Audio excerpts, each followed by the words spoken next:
سر درآمد پول میاره گفته تعریف نکن، او بچه دلش خنک میشه. اوش زیادتر دوست بدار بگو بچه‌م تو با برکتی. لکن تاجیک امروز کدام بچه‌اش که پول بسیار داشته باشه او را تعریف تو نمیشی خودت نمیشی. الله تعالی داده تو پدر شدی، این را دوست بدار. تعریفش که امروز یه روز آدمی خوب میشه. برای چی ما شما را پدر میگن؟ به خاطر فرزندام پدر میگن. مادر برای چی مادر میگن؟ به خاطری که فرزند داره. اگر الله سبحانه و تعالی ما شما را فرزند نتیه رفته رادام یک ولد زینا را 4-5 هزار دلار ده بیاد دکومین کو پگه کلان شوه همین زن تبا میگیره. این بچه بیگانه تا 5 بار تا 2 سال شیر نتیه فرزند شیده نمیتوند. وای خونی وای بیگانه بوش بیگانه. الله داده خونه میدوریم. دادا جان گفته میدم فرزندامون. اینا کی داد؟ و ما بكم من نعمت فمن الله. الله میگه هر نعمتی که بنده در تو است من دادم. فرزند ما دادم ترا، چشم رو ما دادم، گوش شنوا، زبان شنوا، دست و پا ما دادم. میخوری ای گلوت پایان میره، با حاجت خونه میری، من برای تو آسان کردم. چرا الله رو نشناسیم؟ نشینیم دیگه کس تعریف میکنیم. یک جا داشتم میگه شفی مزوره. گفتم بچم شفی مزوره.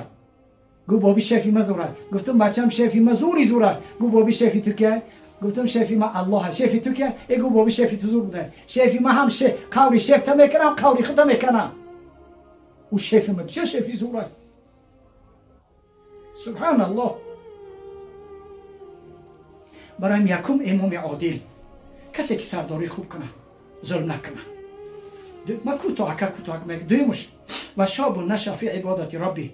دویم جوانی که از ترس الله به زنا و به عرق به نکاح اسلامی رسیده. خود دختری که از خدا ترسیده کلان شده شوهر کرده و طاعت الله هم از دنیا میرد.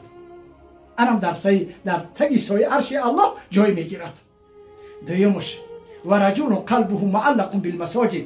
مردی که مسجد دوست میداره، در اینجا زن داخل نیست، برای که نماز زن در خانه بهتر است از نماز مسجد. اینجا در باری رفتهای مسجد زن داخل نیست، از دو تاشا داخل بود. سرداری خونه مادری باشه دختراش تربیه بکنه که یوبکنه پوشانه ستر کنه. سبحان الله. بگو دختر جان آتت بیابرو نکو، از خدا بترس.